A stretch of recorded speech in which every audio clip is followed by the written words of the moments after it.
ፓፓፓፓፓ ሩታ ሳምናናለች። ፋሚሊስ እኔ ሩታ ትችላለች፣ ሩታ አቅም አላት፣ ሩታ ጀግና ነች እያልን በተደጋጋሚ የምንናገረው ለዚህ ነው። ፋሚሊስ እስከ ዛሬ ሳምንት እስካለፉት 2 ሳምንታት ምን ያክል እንዳሳመነችን ምን ያክል ነገሮችን ከሌላ አቅጣጫ እንድናስብ እንዳደረገችን ሁላችሁም ተመልክታችኋል። ዛሬ አብርሽ ብቻውን ከእውነት ጋር የተፋጠጠበት ቀን ነበረ። አብርሽ ይችን ቀን በጣም ይጠላት ነበር። ይችን እንደዚህ ማፈር፣ በሰው ፊት እንደዚህ መሸማቀቅን ይፈራት ነበር። ግን በሰዎች ላይ ሲያደርግ እንደነበረው ለሱ ቀላል አልሆነለትም። ዛሬ የሚገባበትን እስከሚያጣ ድረስ ምን መናገር እንደማይችል ሁሉ ድዳ እንደሆነ ሁላችሁም አይታችኋል። እና ያያችሁት የሰማችሁት ነገር ይሄ ነበረ። ዛሬ ሁላችሁም የሩታ ወዳጆች ሩታ ከጎንሽ ነን ስትሉ ለነበራችሁ እስካሁን ከሩታ ፊታችሁን ያላዞራችሁ እንኳን ደስ አላችሁ። ምክንያቱም አብርሃም ማን እንደነበረ ሩታ ማን እንደሆነች በትክክል አሳይተዋለች። ማን እንደሆነች ምን ድረስ መሄድ እንደምትችል የምትፈልገውን ነገር ማድረግ ስለምትወደው ስለምታፈቅረው እንጂ እሷ ከፈለገች አብርሃም በትክክል ምን ውስጥ መገኘት እንደሚችል መወሰን የምችል ሴት እንደነበረች አስተውሳለች። ሌላም በጣም ያሳቀኝ ነገር አብርሃም በጣም አስመሳይ ነች። በጣም እንዴ አብርሃም ካንተ በላይ እኮ አስመሳይ አይደል? የለም እንዴ ለወራት አይደል እንዴ ድራማ የሰራህብን እንዴ? ተው እንጂ አትርሳ። እንደ እብድ እንደ ታማሚ እየቆጠር ራስህን ስንት ስትቀልድ እንደነበራት ለራስህ የማይታይ የሰው አይነት ችግር የሚታይ ሰው መሆን የለብም ብራዘር። እና ሁላችሁም ይሄ ከዚህ ተማርበት ነው የምንለው። ፋሚሊስ ከዚህ መማር አለበት። እኔ ከማንም ጋር አይደለም፣ ግን አንተ በቀላሉ በስሜት የምትነዳ ሰው እንደሆን ከራስን ያየህበት ነው ብዬ አስባለሁ። ከጀርባ ያለውን የማታይ ስሜትን ብቻ የምታዳምጥ ሰው መሆን እንደዚህ አይነት ፈተና ላይ ጥለዋል። ሰላም ውድ ሰዎች ሁላችሁም በያላችሁበት ሰላማችሁ ብዝት ይበል። ዛሬም ልዩ በሆነና አዲስ ገራሚ የሆነ ነገር ይዤላችሁ መጥቻለሁ። ይሄ ነገር ምንድን ነው የሚለውን ከመጀመራችን በፊት በመጀመሪያ ይሄን አካውንት ሰብስክራይብ በማድረጋችሁ ቤተሰባችሁ ወንድማችሁ አበቤ ቪዲዮ በመጨረሻም ከወደዳችሁ ላይክ አድርጉ። ሀሳብ አስተያየታችሁን ደግሞ ኮሜንት ላይ ዱቅ አድርጉልኝ። ፋሚሊስ ዛሬ ምንድን ነው የሆነውን የሚለው ቀጥታ ወደ ጉዳያችን እንገባለን። ዛሬ የሆነው ለ2 ሳምንታት የተሰራው ድራማ በሩታ የበላይነት ተጠናቋል። በሩታ የተጻፈው ስክሪፕት አብርሃምን የተወነው አካል አድርጎ በሰርፕራይዝ ተደምድሟል። ትናንትናም ከዚህ በፊትም ስለ ፍቅር የተለያዩ ነገሮችን ስናገር እንደነበረ ታስታውሳላችሁ። እሷም የልጅ እናት ነች፣ እንዴት በልጅ እናት ላይ እንዴት ይሆናል እያልን ነበር። ግን ዛሬ በትክክል የእሷን እንባ፣ የእሷን ሐዘን፣ የእሷን መከፋት በራሷ ጫማ ውስጥ አሳይታናለችና ፍቅርንም ቴንክ ማለት እንፈልጋለን። ምክንያቱም እኔ መጥፎ ነገር አልተናገርኩም። ይቅርብሽ፣ አብርሽ አይሆንሽም፣ ከአብርሽ እራቂ ነው እያልኩ የነበረው በተደጋጋሚ። የምታሳዩ እያንዳንዱ ነገር አብርሃም ከነሱ ለምን አትማሪም፣ አብርሃም ድጋሚ እንደዚህ እንዲያደርግሽ አትፍቀጅ እያልኩ ነበር። ከዛ ውጭ ደግሞ ሁላችሁም ታውቃላችሁ የነበረውን። ምክንያቱም አሳምናኛለች፣ በትክክል አሳምናለች፣ መንገዱን አውዞራብናለች ሩታ። ያ ደግሞ ትችላለች ፋሚሊስ።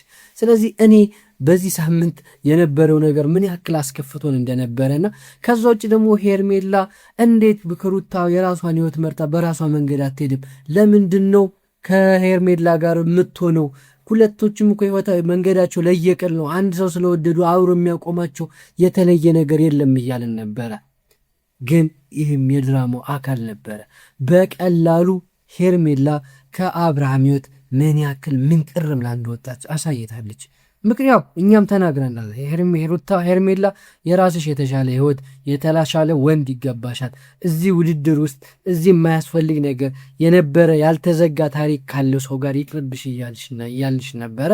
ያው ይሄ ውሳኔሽ ልክ ነው ብዬ ነው የማስበው። አንቺም የራስሽን ህይወት ከዚህ በኋላ በሰላም መኖር ይቻላል። እኔ አብርሃም ወደ ሩታ ህይወት መጣ አልመጣ አይደለም፣ ግን እሱ የበላይ እንደሆነ እሱ ተፈላጊ እንደሆነ እሱ ብቻ ያለው እንደሚሆን እሱ ያለው ካልሆነ በስተቀር ምንም ነገር እንደማይፈጠር የልብ ሲሰማው እንደነበረ በተደጋጋሚ የአብርሃምን ነገር ሁላችሁም ታውቃላችሁ። ዛሬ ግን ከአንተ መንገድ ውጭ ሰው የተሻለ መንገድ ማየትና በዛ መንገድ አንተን መምራት እንደሚችል ተምረህበታል። ሁሉም ሰው የሰው ጀግና እንደሌለ የጊዜ ጀግና እንዳለ በትክክል አሳይቶናል። ከዛዎች አብርሃም የዘራኸውን ደግሞ አጭዳሃል። ይሄ የዘራኸውን ነው እስካሁን ስታደርግ የነበረው። ከሰው ሕይወት እንደፈለግ ስትወጣ፣ ከሰው ሕይወት እንደፈለግ ስትገባ እንደነበረ ታስታውሳለህ። ስለዚህ ምንድን ነው እየሆነ የነበረው ካልን በትክክል እየሆነ የነበረው ነገር አሁን ላይም እንደፈለግ ወደ ራስህ ነይ ብላ ያመጣት ፍቅር ወጥመድህ እንደነበረች ተምራል። በትክክል ያወቅከውም የተረዳውም የሆነውም ነገር ይሄ ነው። ፋሚሊስ አብርሃም በመጨረሻ ምንድን ነው የሚሆነው? ከዚህ በኋላ ምንድን ነው የሚሆነው ካልን ብዙ አማራጮች አሉት።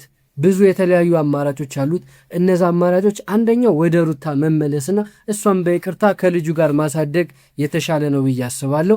ከዛ ውጭ ቀሪውና ሌላው ነገር ደግሞ ሌላው ከዚህ የምንረዳውና ትልቁ ነገር ደግሞ ከዚህ በኋላ የመጀመሪያው ከሩታ ጋር ተመልሶ መሆን ነው። ከዛ ውጭ እንደተረጋግቶ ወደ ራሱ ተመልሶ ረጅም ጊዜ ወስዶ እረፍት ወስዶ ራሱን ማዳመጥ ይኖርበታል። ምክንያቱም አብርሃም የተረጋጋ ህይወት ውስጥ አይደለም ያለው፣ በተለያዩ ነገሮች ውስጥ በሰዎች ውሳኔና በሰዎች ፍላጎትም እየተመራ ነው ያለው። ምክንያቱም ቤተሰቦቹ ሄርሜላን መርጠውለት ከሄርሜላ ጋር ሊያስማሙት ሞከሩ፣ አልሆነም። ከዛ ከነሱ ህይወት ወጥቶ ደግሞ በአሁን አዲስ ነገር መሞከር ጀመረ። ከዛም አሁን የነበረበትን ፈተናዎች እንዲወድቅ ሆነ ማለት ነው። ስለዚህ ይሄ የሆነው አንተ አብርሃም፣ ምክንያቱም ሴቶች ለራሳቸው እርስ በርስ የሚተሳሰቡ የራሳቸውን ቁስል ከሌላ ሰው ቁስል ጋር በትክክል በነዛ ሰዎች ጫማ ውስጥ ሆነው ራሳቸውን የሚያዩ ሴቶች እንደሆኑ አለመረዳት ነው። ምክንያቱም ከዚህ በፊት ፍቅርን ትተህ እሷን ትተህ ወደ ሩታ መጥተህ ከሩታ ጋር ህይወት ትዳር መስርተህ ልጅ ወልደህ እየኖርክ ነበረ። ስለዚህ ነገ አዲስ የሆነ ሰዓት ደውለ ናይ ፍቅር ካንቺ ጋር መሆን እፈልጋለሁ ስትለ ዝም ብላ የምትመጣ ሴት የለች። ገባ? ከተቻለ መጥፎ ሴት ከነበረች ልትበቀለ ትሞክራለች። እንደ ፍቅር ደግሞ ጥሩ ሰው ከሆነች ደግሞ ራስን እንድታይ ወደ ራስ እንድትመለከት ደግሞ የሆነ ነገር ውስጥ እንድትገባ ልታደርግ ትችላለች ማለት። ፍቅር ያደረገችው ይሄን ነው። አንተን ለመበቀል አንተን የሆነ ነገር ውስጥ ለመግባት አይደለም። ወደ ራስ ተመልሰ የተስተካከለ እንድትኖር ማገዝ መርዳት የምችለውን ነገር እያደረገች ነው የነበረው። ስለዚህ አብርሃም አሁን ቆም ብለህ የምታስብበት የምትረጋጋበት ስክን የምትልበት ጊዜ ነው። ፋሚሊ ስለዛሬ የነበረን ጊዜ ይህን ይመስላል። በቀጣይ በሌላ አዲስ ሀሳብ እንደገና ተመልሰን እንገናኛለን። በመጨረሻም ይህን ቻናል ሰብስክራይብ ያደረጋችሁ ሰብስክራይብ በማድረግ ቤተሰቡን ሀሳብ አስተያየታችሁን ኮሜንት ላይ ያስቀምጡልኝ። በመጨረሻው ቪዲዮን ከወደዳችሁት ላይክ አድርጉ። ሁላችሁም በያላችሁ በሰላማችሁ ብዝት ይበልኝ። ይመቻችሁ።